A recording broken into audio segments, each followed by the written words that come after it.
What's up guys, it's Veri7as. Came home from school and found that I got my joystick and the 6 buttons in the mail today. So we're gonna try and open this piece of shit up and see what we can do. Let's get started.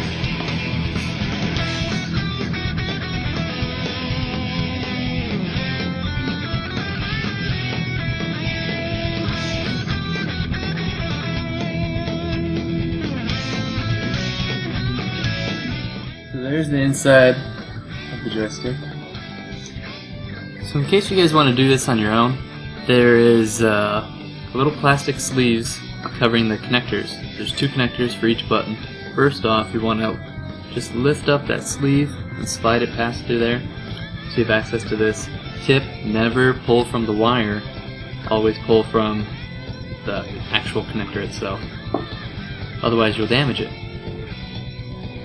Alright, now that I got these 2 wires off this button, there's 2 little push tabs on each side of the button that if you pinch in, one finger pushing in one side, and then you're going to need another screwdriver to push in the other side because it's a little hard to get out, then it's just going to pop out. Alright, so here's the buttons. The new Sanwa button right here, and then the old Madcatz part, and let's switch them out.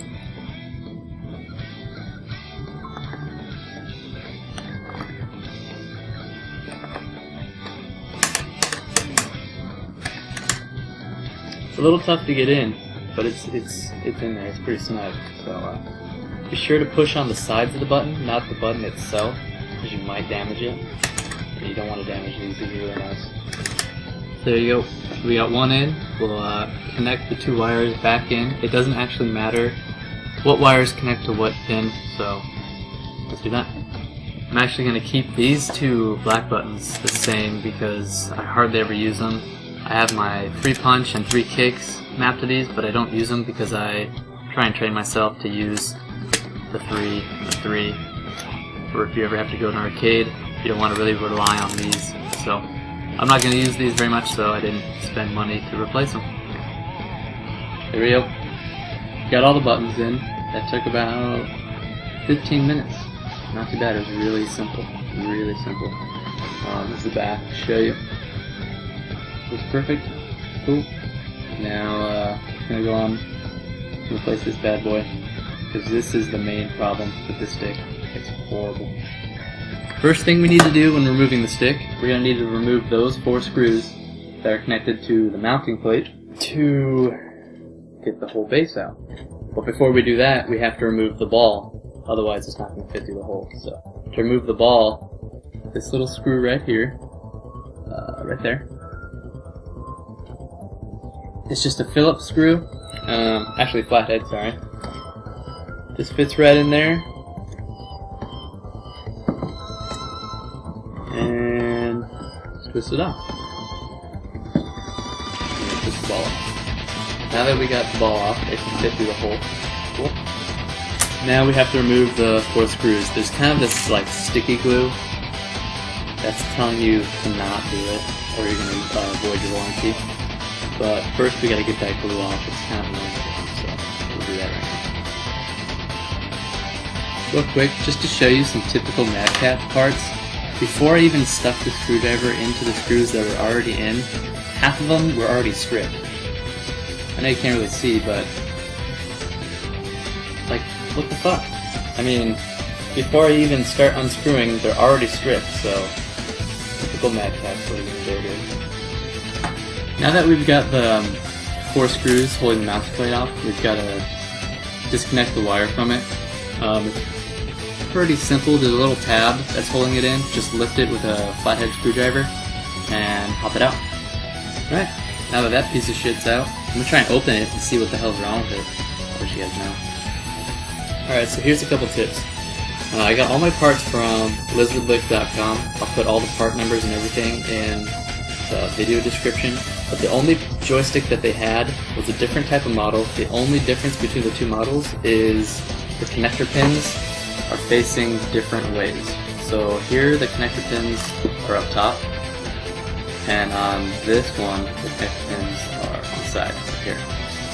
So basically all we have to do is flip the PCB around, and that's basically it. Really easy to do. I'll show you how to do it. It's pretty simple. You have to remove the restrictor plate first.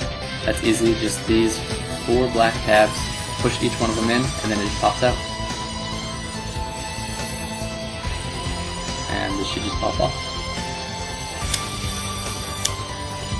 Like that. Here's what we need to flip around. It's really easy. It just slides on like that. See? So we need to move it from up top and just switch it. We're just going to rotate it 90 degrees. Like that. And now it's the same stick. Pretty easy. This is the fatal flaw behind these sticks. This is why most of them are breaking. Here's the stick, right?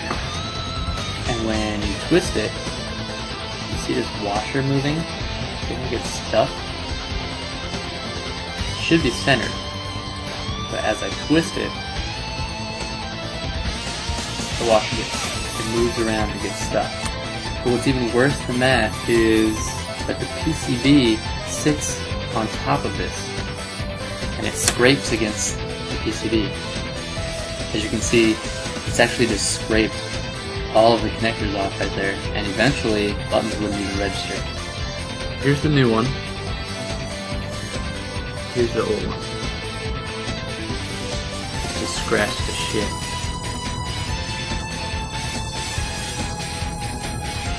So what I did on my new stick to ensure that that won't ever happen, I disassembled it all the way, and I glued down the washer. And here's the new stick that I glued down. The washer doesn't move. So, you're perfect. Now that we got that switched around and the washer glued down, I'm going to put it back in. Alright, now that we got the stick back in, and the new button's installed, okay, put the ball on, close this bad boy up, then we're done. Super easy, it took me about 60 minutes.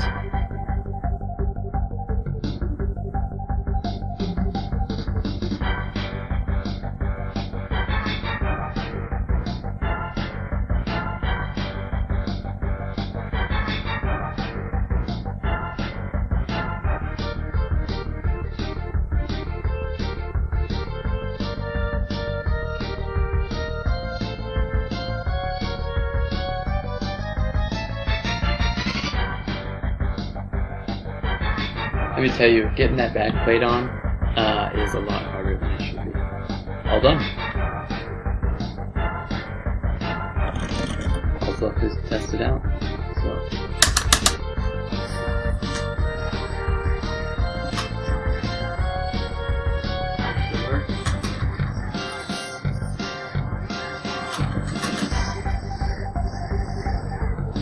Yep, I'd say it works.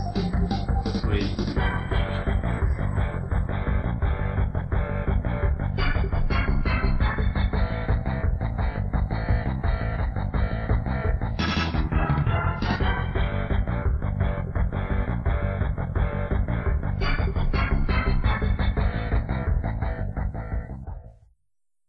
I think that's it. All we have to do is put the let's see if it stuck to me.